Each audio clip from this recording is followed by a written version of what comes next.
Oi, Caterine. Olá, boa noite, doutor. Boa noite, tudo bem? Tudo bem? E o senhor, como está? Com frio. Aqui também tá hoje. Tá muito frio aqui. Quantos graus aí? Não faço ideia. Tô super, super agasalhado aqui, viu? Hoje tava 9 graus aqui. Então. E aí, tá tudo bem com vocês? Tudo bem. Ó, já tem aí uma galera que Já já tem entrou. Boa gente? noite, pessoal. Hum. Sejam muito bem-vindos. Para quem está aqui a primeira vez, meu nome é Catarine Souza, sou psicóloga, represento a Baeduca junto com Ana Beatriz Queiroz. E temos aí um projeto lindo, né, doutor Salomão, chamado Doutor Me Explica, conversando aí quinzenalmente sobre... Coisas. Sobre? Coisas, as coisas do TEA. Isso, sobre as coisas do TEA. E aí o tema da nossa live de hoje é a causa do autismo. Qual é a causa do autismo? Podemos começar então, doutor? Sim, claro. E aí, doutor? Bom, Vamos começar com o tema da live já hoje, assim. então eu vou, Qual é a causa? então, Qual é a causa do autismo? eu vou começar dizendo algumas coisas anteriores a te responder. Então, a primeira coisa que eu acho que é fundamental que a gente saiba: não existe a causa do autismo, porque não existe o autismo. Existem múltiplos autismos. E, doutor, complicou. Na verdade, aquilo que a gente chama de TEA é um conjunto de síndromes, é um conjunto de quadros clínicos que, embora tenham alguma semelhança entre si, o que permite ser de mais ou menos o mesmo nome para todos, quando você começa a ter contato com pessoas com autismo, você vê que não existem dois autistas iguais. Eles são muito diferentes na forma como manifestam a condição, na severidade dos comprometimentos, e daí você chamar isso de espectro. Então, já antigamente a gente perguntava isso, né? Afinal de contas, qual é a causa do autismo? Será que um dia a gente vai descobrir o gene que causa o autismo? Uma vez que a gente sabe que uma das condições presentes no autismo é uma predisposição genética, em alguns casos, pelo menos. Tá. Então, não se pergunta mais. Quer dizer, não é uma causa, não é um gene, são múltiplas causas e são centenas de genes diferentes. Então, em vez de o programinha chamar Doutor Explica, eu sugiro que a gente mude para Doutor Complica. Porque o que eu vou fazer é complicar um pouquinho a história. Tá claro? Tá, claríssimo. Deixa eu pegar uma almofada aqui para me apoiar. Tá, doutor, só que assim, ó, o senhor falou aí algumas coisas que eu queria um pouquinho mais de explicação. Primeiro, o senhor falou do espectro, ou seja, a gente está falando daquela régua lá, né? Que a gente já conversou em outras lives. Isso. E que nessa régua tem aí os níveis de autismo e que não tem uma divisão exata para isso. Mas daí o que o senhor está me contando é que nessa régua tem diversas causas, é isso? Inúmeras causas, uma vez que você tem inúmeros autistas ou inúmeros autismos. Então, a resposta não é tão simples quanto a gente gostaria de ter. E cada vez que a gente estuda mais os TEA, cada vez mais o assunto fica mais complexo. Aliás, em ciência acontece muito isso, né? Quanto mais você conhece um determinado assunto, mais você percebe que você está ainda muito distante de ter um conhecimento completo. Eu acho que esse momento que a gente vive hoje do TEA é exatamente esse nível. A outra coisa que eu acho importante deixar claro desde agora, porque isso vai influenciar depois o que eu vou contar para você, em última análise, se a gente for pensar, o que causa o autismo, não como a causa fundamental, mas o que acontece no cérebro que faz com que esse indivíduo tenha um comportamento que agora eu chamo de TEA. Então, você pode ter alterações, e já foi comprovado, em várias estruturas cerebrais. Porém, e aí entra a complicação, não é a mesma estrutura em todos os pacientes. Então, você pode ter pacientes que têm alteração num determinado ponto do sistema nervoso, e outro paciente você pode ter uma alteração parecida com aquela em outra estrutura, e ainda assim, esses dois pacientes podem apresentar um quadro clínico parecido. Então, se não existe um gene, também não existe uma lesão cerebral ou uma disfunção cerebral específica para todos os casos. Está ficando complicado? Na verdade, tá. Só que aí eu tenho uma dúvida muito anterior a tudo isso. Que é, porque assim, ó, o senhor falou gene, genética, e aí, se eu for parar para pensar no meu dia a dia, eu não tenho clareza. E aí me explica, doutor, o que significa essa tal genética? O que é? Quando o médico fala assim, isso aí é genético.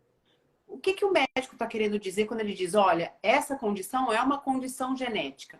Vamos começar dessa palavra que para mim ela é muito complicada, as pessoas usam muito e eu não entendo. Provavelmente ele está falando de uma condição que ou é hereditária familiar, que é um fator genético muito importante, ou ele está falando de uma condição que por si só é genética, porque tem uma alteração em um ou vários genes, que não tem que ser necessariamente hereditário. O que eu estou querendo dizer? O hereditário é aquele caso em que pai e mãe, ou pai e ou mãe, têm uma determinada alteração nos seus genes, que fazem com que os seus filhos tenham genes similares e condições similares. Então, eu vou te dar um exemplo. Autismo de alto funcionamento. Aquilo que a gente chamava antes de Asperger. É muito comum que, nesses casos, você tenha vários membros da família com condições muito similares. Então, se você tem um casal que tem 2, 3, 4 filhos com a mesma condição, isso indica que você está frente ou a uma desordem genética causada por alterações em determinados genes, ou você tem uma tendência familiar para aquela doença, ou para aquela condição. Está claro isso? Por isso que você, frequentemente, quando você faz o histórico dessas pessoas no seu consultório, um dos aspectos que você tem que investigar muito de perto é a história familiar. Quer dizer, se existem condições iguais ou similares na família, seja nos parentes muito próximos, seja inclusive em outras gerações, pai, avô, tetaravô, bisavô, etc. Eu ia perguntar, o fato de ser, então, de família, é só de pai e mãe ou isso... Não, primo, avô, tataravô, enfim. E você vê que quando eu falo muito em TEA, por um erro de pensamento, eu ainda falo muito no sexo masculino, né? Porque velho como eu tô ainda imbuído naquela coisa antiga de que TEA é típico do gênero masculino. E não é. Hoje a gente sabe que não é. Mas até a gente perder esse hábito vai levar algum tempo, né? Mas então, assim, me perdoe. Quando eu estou falando em parentes próximos, a partir de agora eu estou incluindo também mulheres nessa história. Então, você pode ter uma mãe que tem um quadro de TEA muito sutil, porque nas mulheres, em geral, o quadro é mais atenuado, e que tem um filho com autismo severo. Então, é hereditário, o que significa não necessariamente que seja igual. Se você tiver 6 filhos com TEA, é muito provável que você tenha níveis muito diferentes em cada um deles. Porém, todos têm o quadro de base que permite esse diagnóstico. Então, se você imagina que o comprometimento de estruturas variadas você pode encontrar no autismo. E se você considera o que a gente hoje acha que é o mais provável, que em última análise, o que há de disfuncional no cérebro dessas pessoas é um problema nos circuitos cerebrais. E, doutor, complicou muito. Pode traduzir tudo isso aí. Não complicou nada. São as conexões que a gente já falou várias vezes entre neurônios com as suas sinapses correspondentes, etc. Então, parece que no TEA, como em outras condições em neuropediatria, você tem um problema na circuitaria cerebral.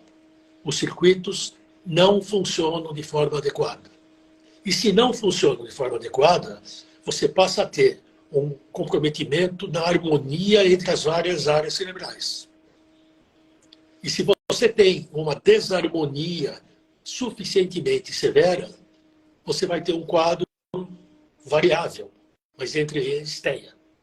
Por que eu estou insistindo nisso, Caterine?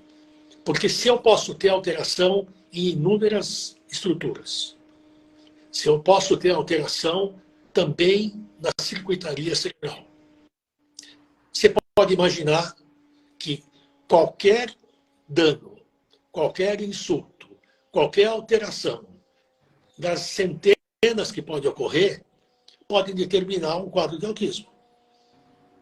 Então, o que eu estou querendo que você entenda?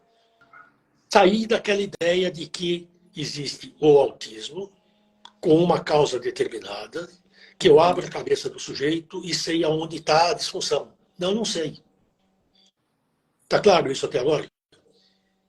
Tá. Então, a partir daí a gente pode começar a conversar sobre causas. Então, qualquer coisa que afete, de alguma forma, uma das estruturas que habitualmente podem ser comprometidas, ou qualquer causa que afete e que comprometa de uma determinada forma os circuitos cerebrais, uma das possíveis consequências pode ser um quadro de TEA. E aí a gente vai para centenas de coisas diferentes. Por exemplo, síndrome da rubéola congênita. Uma mãe que durante a gravidez, por não ter tomado a vacina, que hoje existe, barata e todo mundo deveria tomar, tem um filho com a síndrome da rubéola congênita, que tem várias características. Essa criança pode ter problemas visuais graves, frequentemente tem problemas auditivos graves e muito frequentemente tem autismo.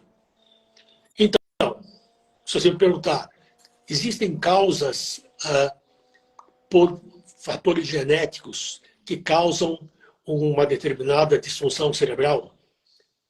Rubéola congênita, por exemplo. Está claro? Claríssimo. Essa é uma das causas. Várias outras infecções pré-natais da mulher gestante podem determinar quadros que, entre as suas características, têm autismo. Infecção por citomegalovírus, tá? E várias outras infecções. Então, o que a gente depreende a partir daí? Existem causas determinadas por infecções pré-natais. Existem outras causas. Existem causas ligadas a alterações de determinados genes. Por exemplo, a síndrome do X frágil. A síndrome do X frágil é uma condição determinada por alteração num cromossomo X, frequentemente da mãe. Eu ia perguntar o quê? Que pode ser uma pessoa absolutamente normal ou ter pequenas alterações. E ter um filho que pode ter deficiência intelectual, TDAH e autismo. Então, não é uma comorbidade. Faz parte do quadro da síndrome do X frágil, em algumas pessoas, um quadro de autismo. Então, outra causa possível, alterações em genes específicos. Essa mãe, que nem sabe frequentemente que tem essa mutação, porque nela, como eu disse, o quadro é inaparente ou muito sutil, se ela não tiver o diagnóstico correto, que o seu primeiro filho, homem, principalmente, tenha a síndrome do X frágil e é ou deficiente intelectual e ou autista ou tudo isso junto, o risco que ela tem em cada gravidez, quando o produto da gravidez é homem, é de 50% de afetados em cada gravidez. Gente, é altíssimo. Então, é importante saber a causa. Sim, existem causas que fazem com que você tenha um aconselhamento genético extremamente valioso. E se essa mãe tem essa alteração, todas as mulheres da sua família podem ter também.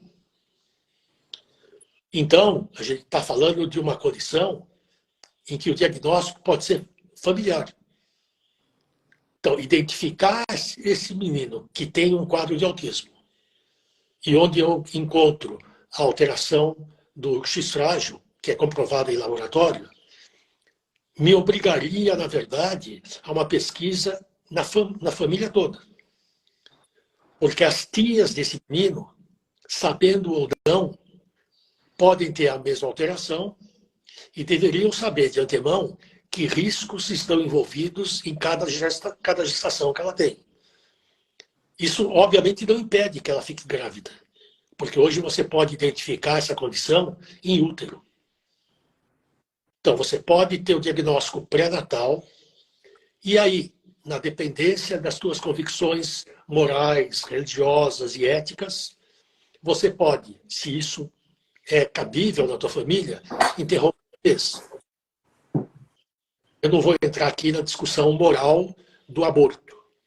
Eu, como médico, acho que essa é uma indicação de aborto. Se a família, pelas suas convicções religiosas, morais e éticas, aceita uma coisa desse tipo. Está claro isso? Claríssimo. Tem outras inúmeras causas possíveis, né? Tem causas... Vamos chegar a um extremo. Hoje, o que a gente sabe da maioria dos quadros de TEA? Que você tem fatores hereditários, genéticos e fatores ambientais. Eu ia perguntar isso. Como que eu entendo essa combinação? Se você tem uma família em que os fatores genéticos são muito potentes, eu não preciso de um gatilho ambiental para que essa criança seja autista. É o exemplo que eu te dei da síndrome de Asperger.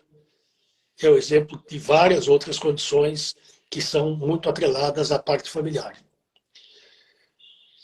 Mas, habitualmente, o que acontece, e o que a gente acredita que seja o mais próximo da verdade, você nasce com uma determinada predisposição para o TEA.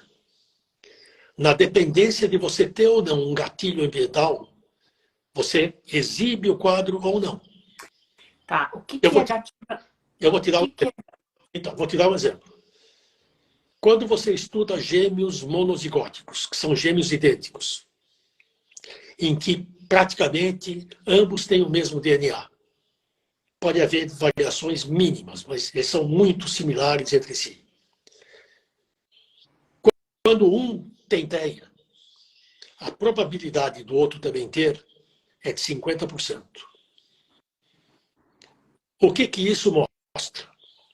Primeiro, que existe uma tendência familiar, porque 50% é muito mais do que 1 ou 2% da população geral. Mas também mostra que o fator genético não é único, porque se fosse único, os dois teriam que ter autismo. Sacou? Aí você vai estudar eventuais diferenças entre o que tem e o que não tem. O que alguns estudos têm mostrado?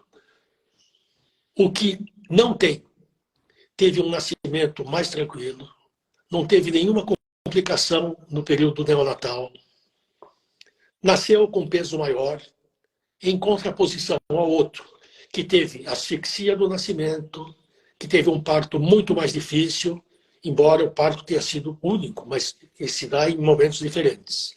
Então, o que a gente pode imaginar a partir daí? Ambos nasceram com a mesma tendência. Um teve um gatilho ambiental, que foram alterações que ocorreram no período neo e perinatal. O outro não teve.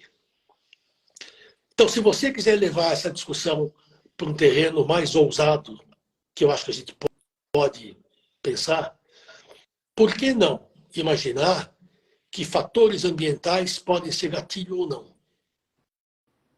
Eu vou te dar um exemplo. As crianças da pandemia. Eu ia perguntar Então, isso.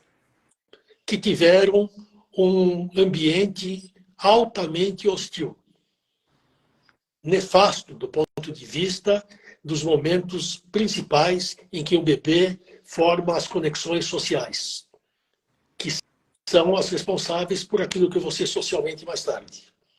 Então, eles não tiveram essa possibilidade porque ficaram 2 anos trancados em casa, com pai e mãe trabalhando em office e sem ver ninguém. E provavelmente um tempão na frente da televisão ou fazendo qualquer outra coisa passiva. Nem todas essas crianças terão autismo. Algumas terão. E a minha pergunta é, essas que passaram por esse período e depois tiveram um quadro de autismo, provavelmente tinham uma tendência geneticamente determinada. E o que foi o gatilho? Esse momento péssimo do ponto de vista de desenvolvimento. As outras crianças que não têm essa predisposição, num primeiro momento, mostram quadros muito parecidos com o autismo. Atraso para falar, não fazem contato visual, um monte de coisa. Mas, muito rapidamente, elas se desenvolvem a partir do momento que saíram de casa, começaram a ser estimuladas ou passaram por um programa de intervenção. Então, de novo, eu acho que você tem que levar em conta essa história do gatilho ambiental. E que gatilhos ambientais a gente hoje acha que já são comprovados? Um que é comprovado é o uso de determinados medicamentos durante a gravidez. Então, um medicamento que é muito característico, um anticonvulsivante, que é o ácido valproico.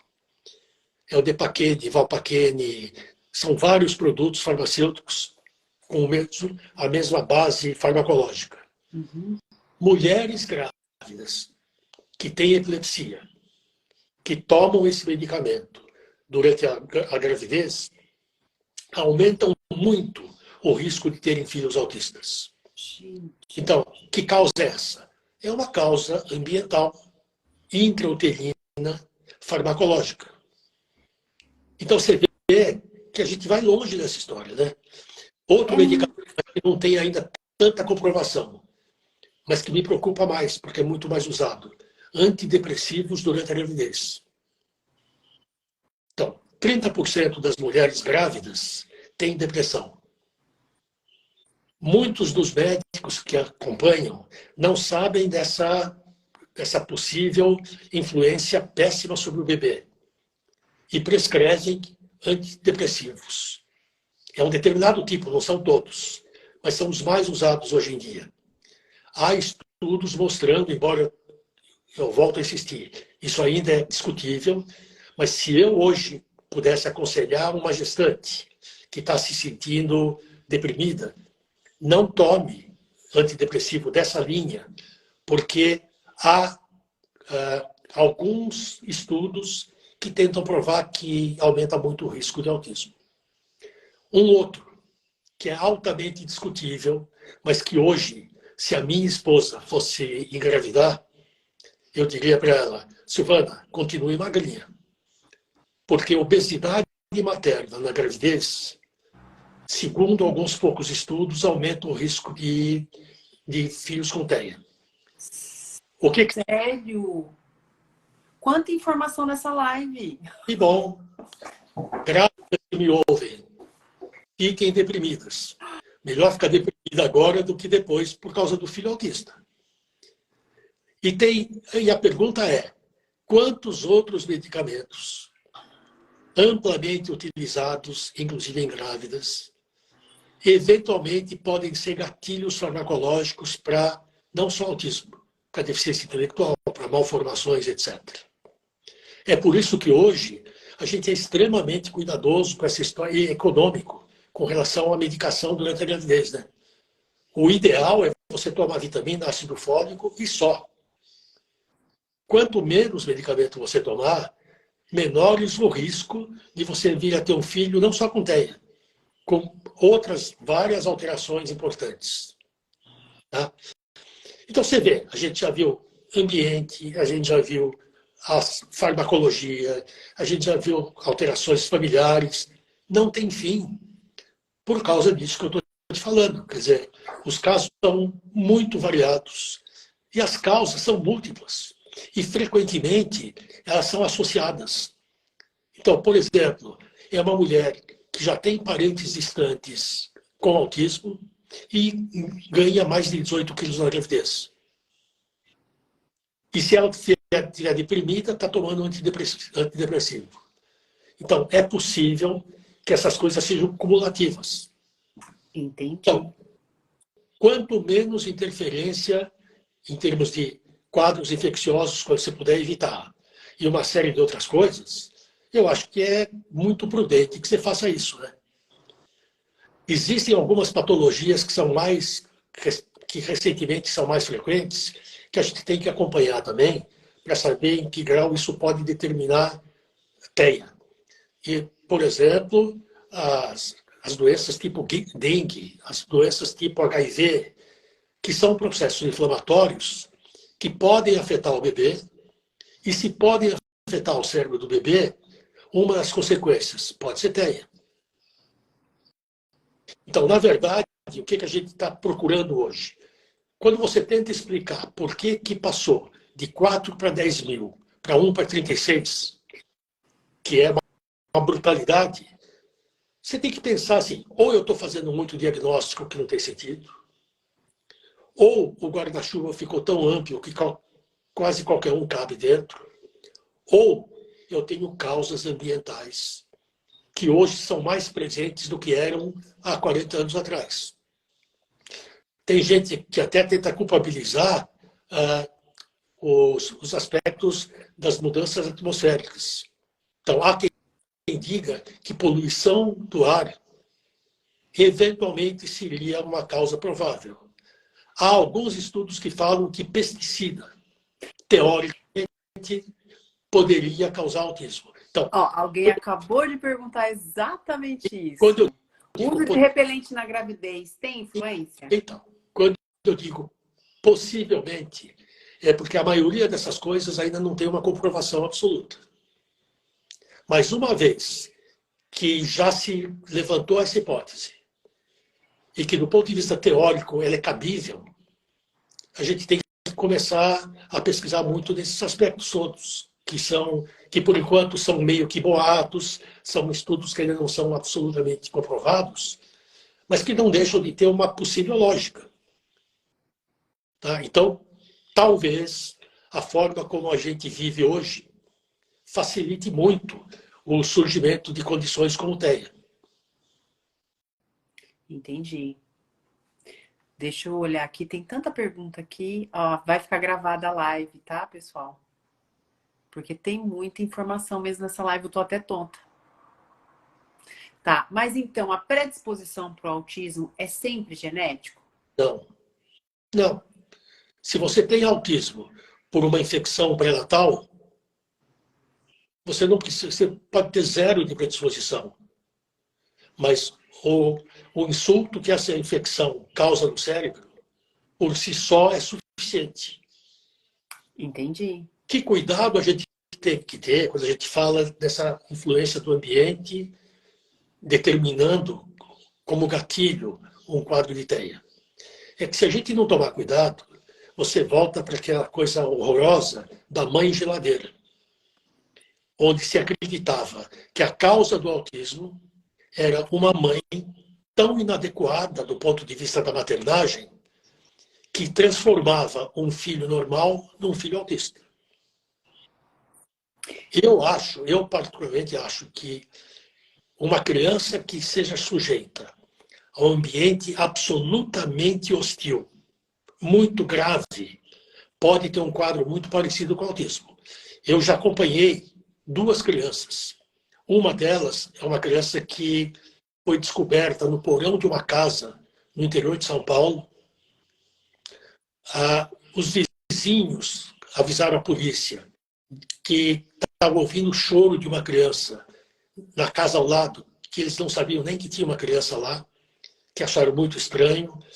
A polícia invadiu essa casa, era uma criança de 7, 8 anos, presa numa jaula, pelada, nua, que andava de 4, que era alimentada exclusivamente através dessa gaiola, e a gente desconfia que, provavelmente, para ela não chorar, na comida eles punham bebida alcoólica, para essa criança ficar praticamente sedada o dia todo. Obviamente, era uma patologia da família, quer dizer, pais completamente alterados. Um deles tinha uma doença mental grave e a mãe era uma alcoólatra muito severa. Essa criança foi resgatada, eu tive a oportunidade de ver. Ela era um bichinho. Eu a vi um ano e meio depois que ela foi adotada pela pessoa que levou ao meu consultório. Ele não falava, ele não fazia contato visual, ele mal conseguia ficar de pé na posição bípede, ele se alimentava comendo que nem um cachorrinho, direto do prato.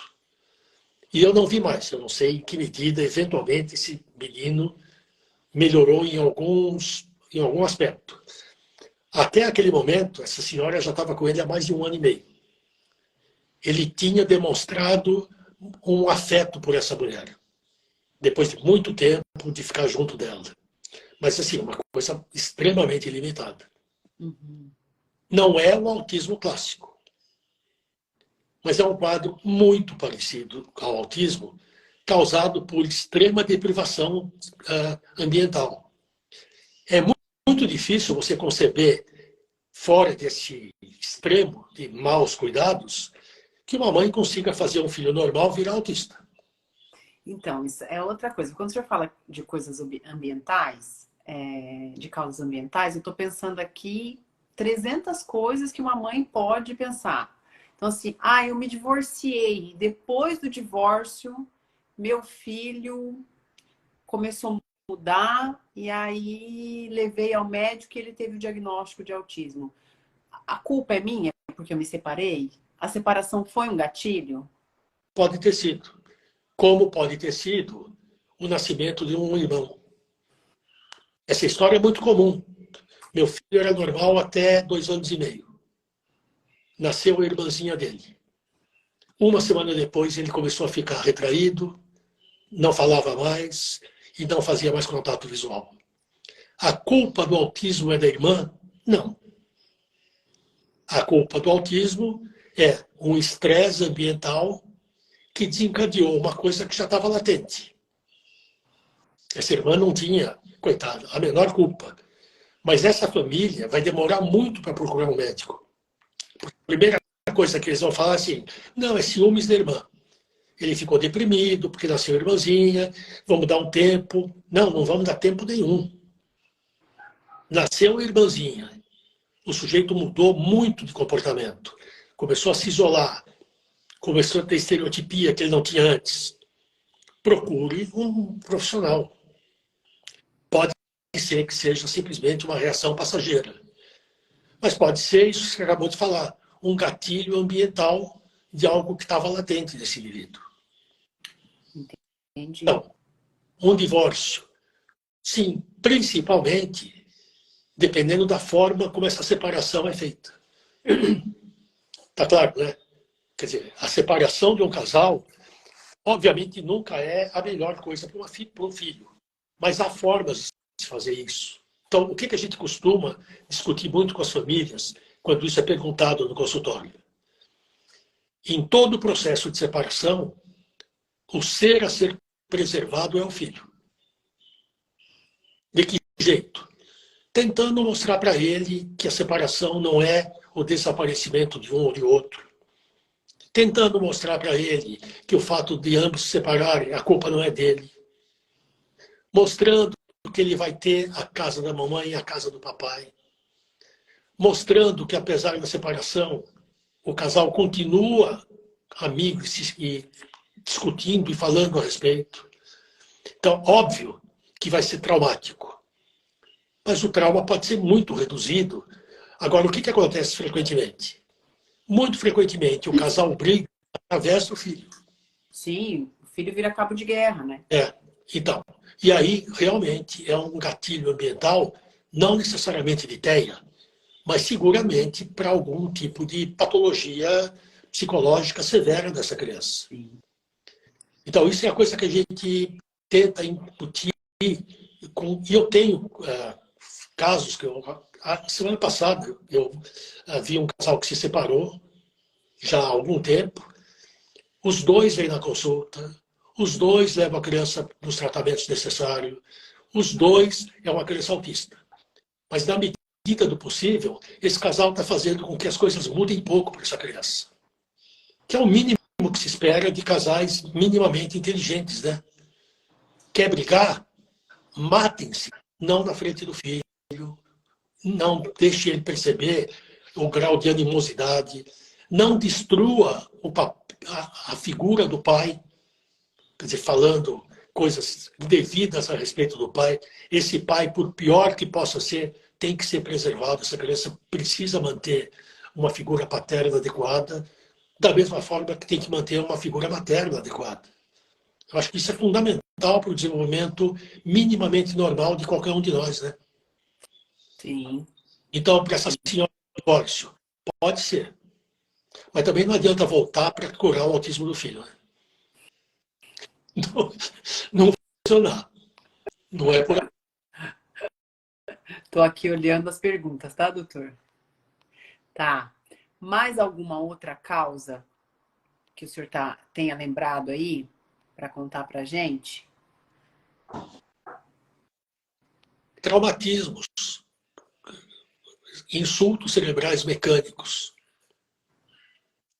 Você pode ter uma lesão cerebral causada por um insulto mecânico, por exemplo, Vamos que lá, pode... traduzindo,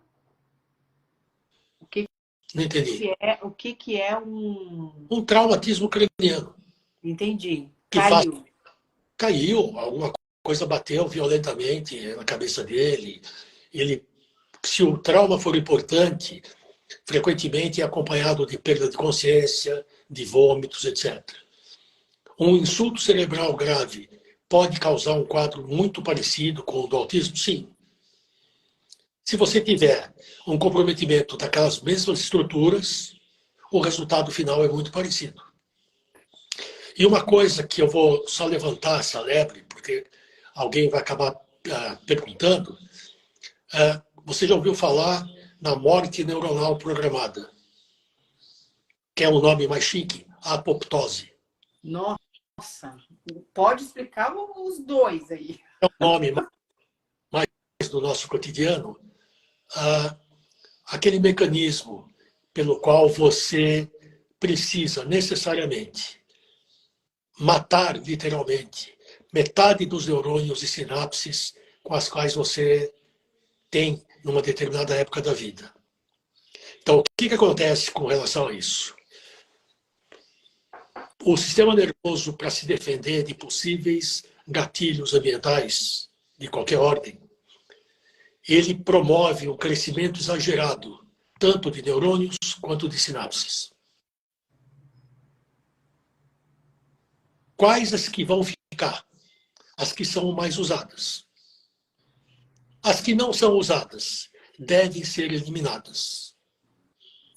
Porque para o sistema nervoso, ter muito é tão ruim quanto ter pouco. Entendi. Você tem que ter o número adequado, que é a chamada poda neural que alguém está perguntando agora. O que é poda neural? Imagine um escultor que quer fazer uma estátua maravilhosa da cabeça de Nero. Ele compra um bloco de granito quadrado ou retangular e vai desbastando aos poucos para que ele tenha um número exato de pedras, nem muito nem pouco. Porque se tiver muito ou muito pouco, não vai sair a cara do Nero. Tá claro? Sistema nervoso é exatamente isso. Então, o que é poda neural? É um mecanismo normal que tem que ocorrer Ocorre a vida toda, mas de uma forma mais intensa, por volta de 1 ano e meio a 3 anos.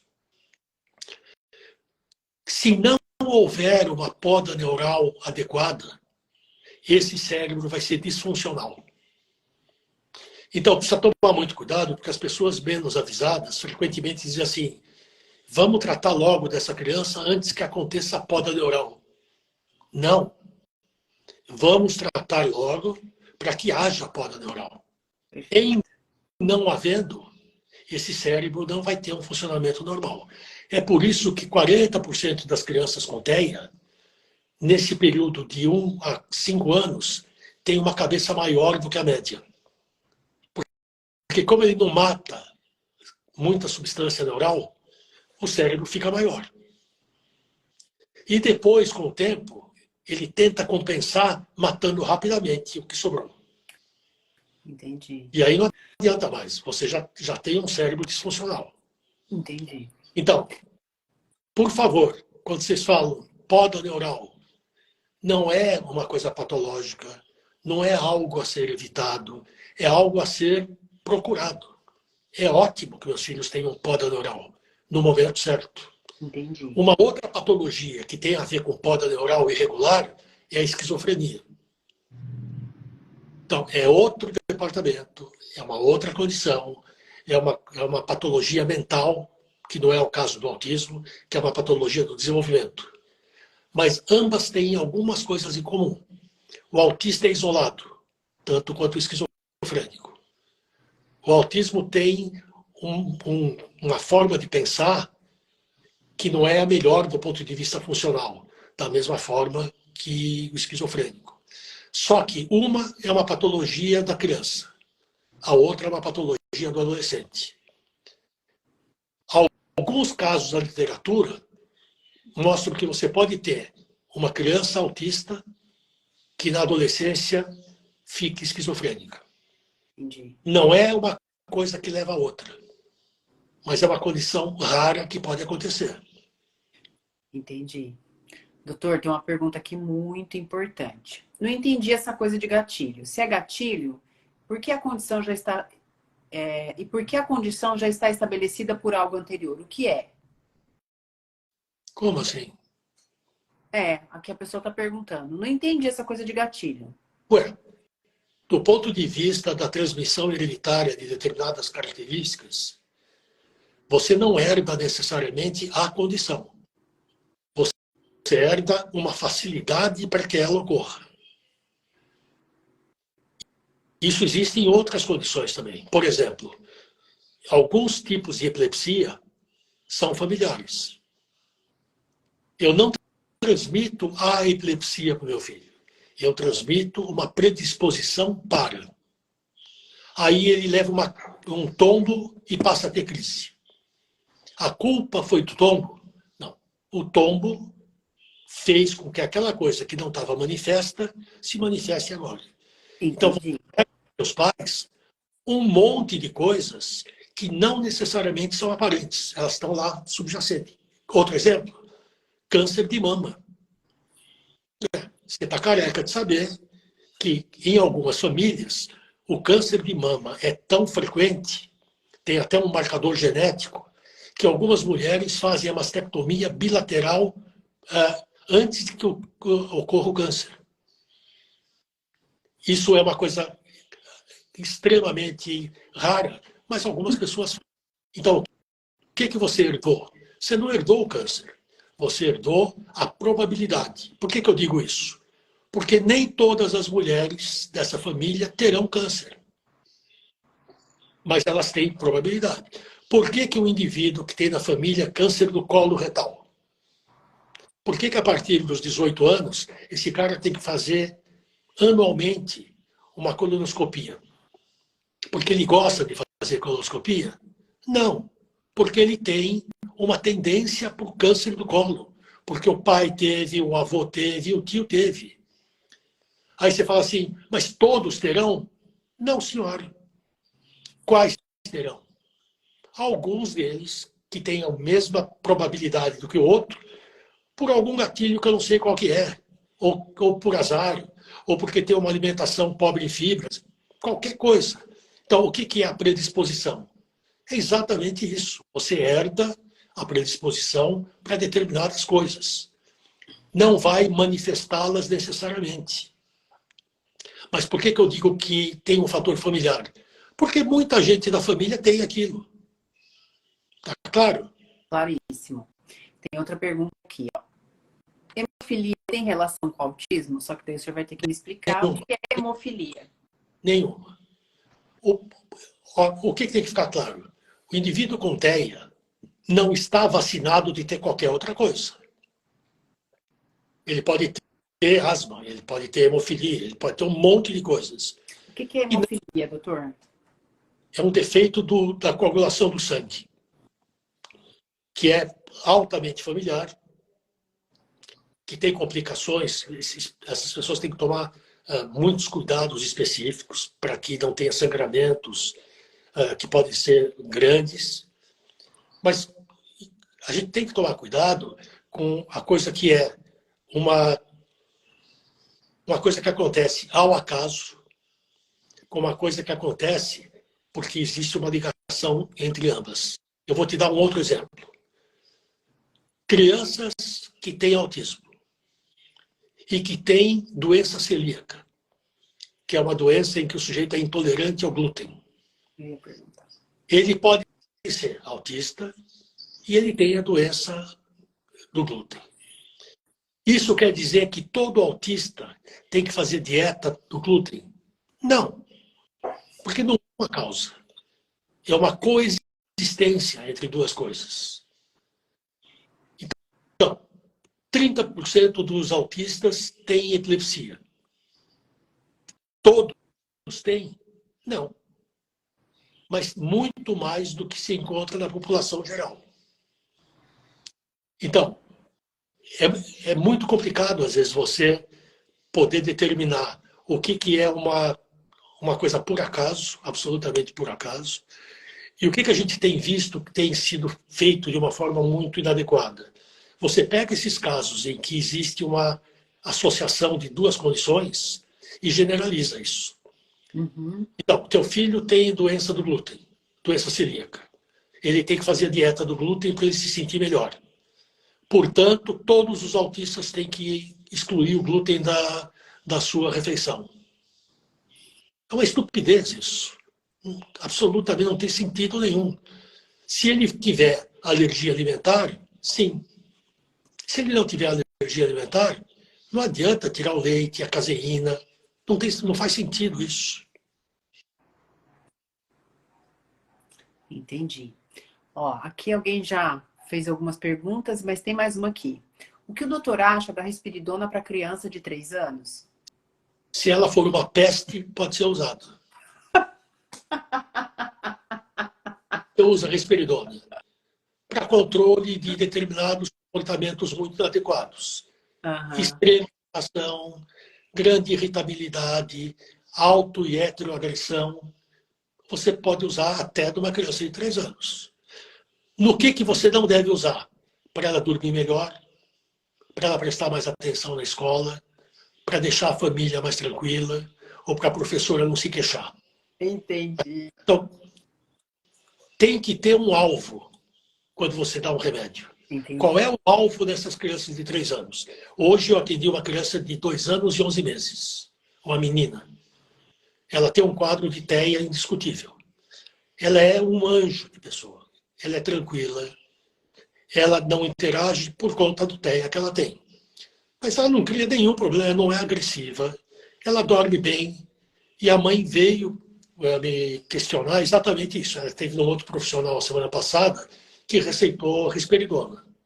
E ela, como mãe, achou que não era muito adequado. E veio para ouvir uma outra opinião. Não tem que tomar. Não tem alvo nenhum.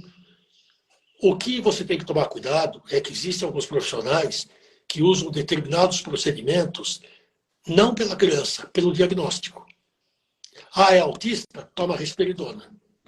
Não. É autista? Mas que autista essa é? Tá?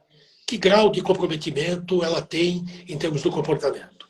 Existem crianças que têm alterações de comportamento de tal ordem que não dá nem para tratar de forma adequada.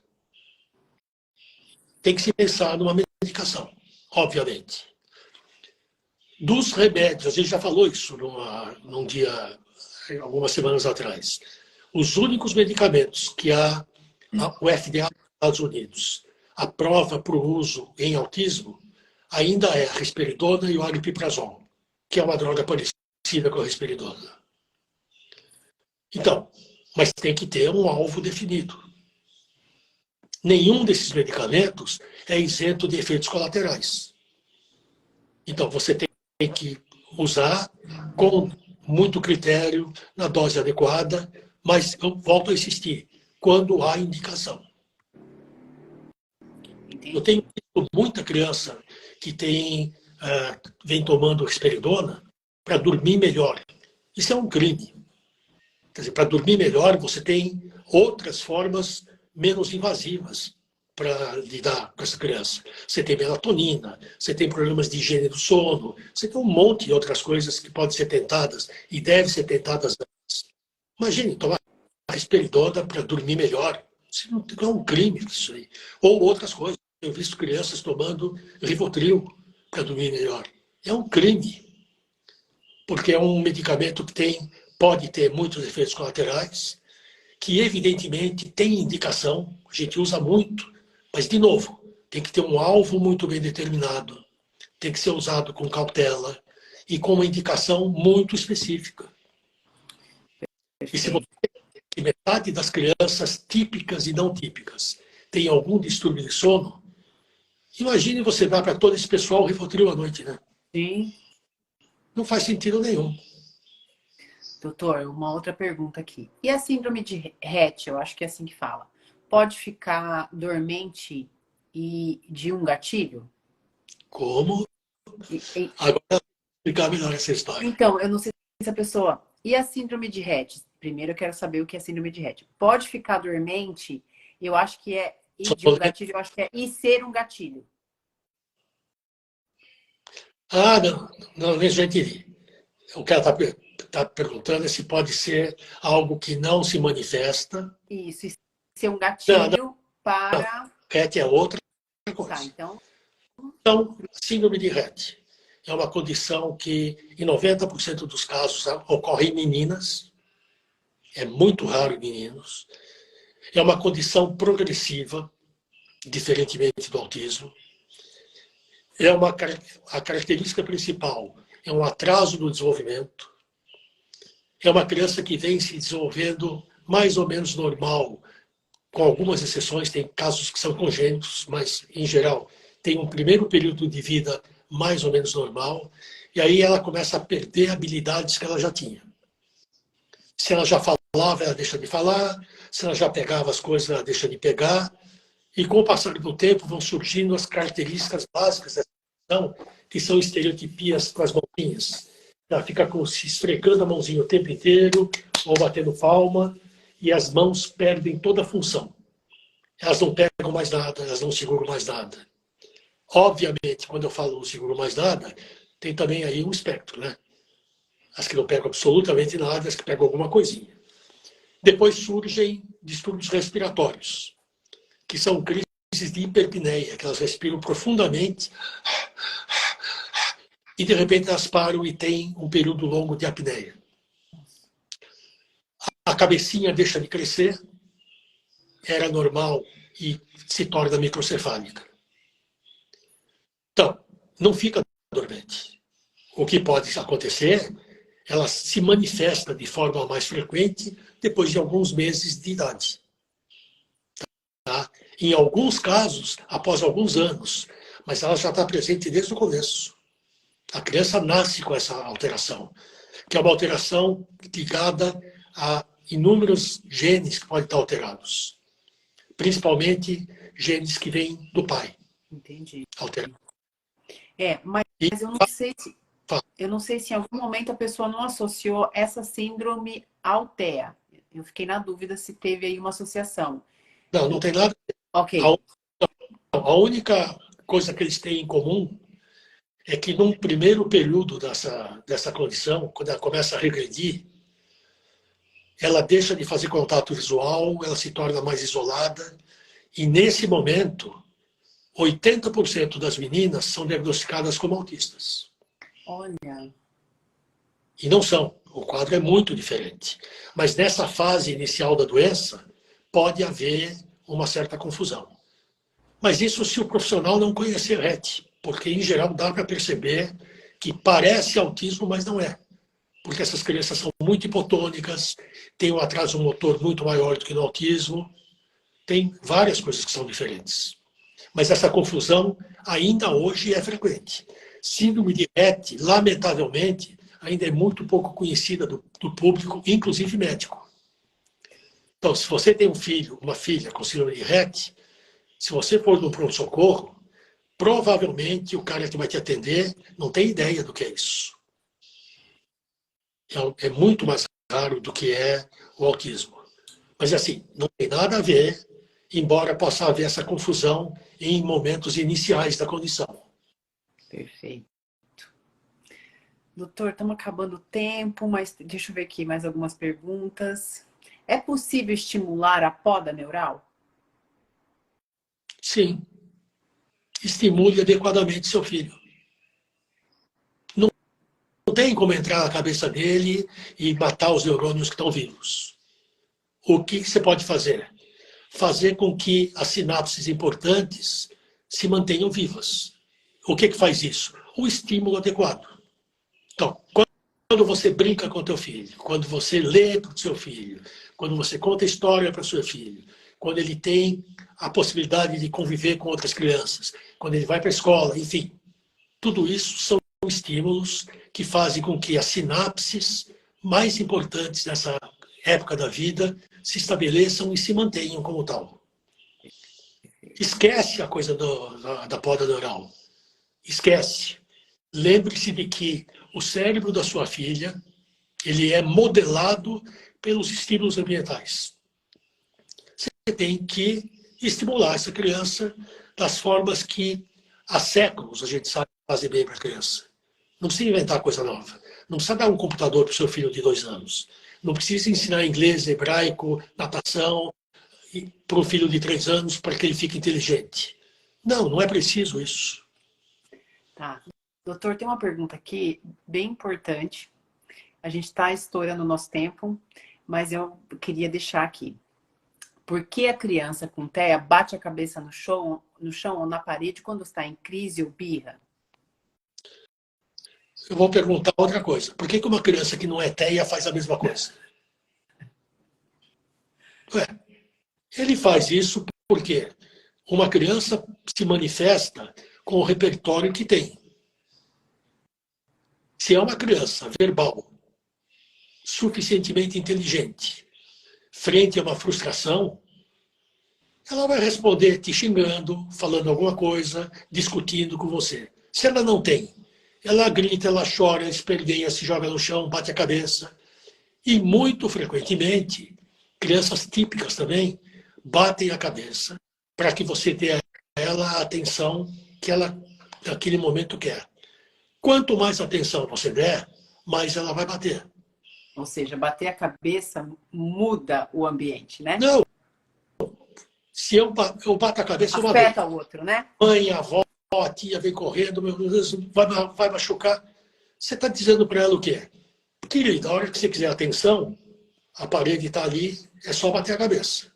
E você pode perceber que, em geral, eles não se machucam. Ou seja, a dor limita até certo ponto esse tipo de comportamento. Se bem que crianças autistas reagem menos à dor. Então, elas podem se machucar mais frequentemente do que crianças típicas. Mas, em geral, não se machucam. Então, o que a teoria do aprendizado diz? Ignore. Porque se ela bater a cabeça uma vez e não acontecer nada, bater a segunda e a avó não vir correndo lá de cima do quarto andar da casa, ela vai deixar de fazer isso. Porque birra, bater a cabeça no chão, são comportamentos que se mantêm se tiverem observadores. Nenhuma criança faz birra trancada num quarto sozinha. Não tem espectador, para que ela vai fazer birra? Então, está fazendo birra e está em casa, sai da sala e deixa se bater sozinho. Não dê a ela essa informação preciosa, né? Bate a cabeça que eu venho correndo para te acudir. Perfeito. Criança autista que bate muito a cabeça, a ponto de traumatizar, tem que usar um capacete de proteção. Aí a gente está falando de casos muito extremos, né? Isso não é de uma outra situação. Uhum. Perfeito. Doutor, até passamos um pouquinho tempo. que bom. Tem um monte. Sim, não, o bate-papo aqui vai assim, ó, é 1 hora que a gente não vê passar. Para quem a gente não respondeu as perguntas, eu vou pedir a gentileza de deixar, a live vai ficar salva. Então, manda as perguntas para a gente no direct, ou escreve ali nos comentários da live, que todas essas perguntas, elas viram tema de live depois, e a gente aí tá com algumas ideias de transformar as perguntas, responder as perguntas de alguma forma. Vai ficar gravada assim, ó. Tem alguém que entrando aqui agora perguntando se vai ficar gravada. Vai ficar gravada e a live foi realmente... Oi? Quem mandou chegar tarde? Quem mandou chegar tarde? Quem fez, Glória? Doutor, muito obrigada. A gente volta. Essa live realmente foi para sair com mais nós na cabeça do que a gente entrou. Que bom. Essa. Bom término de semana e até a próxima. Beijos. Um abraço, tchau, beijo.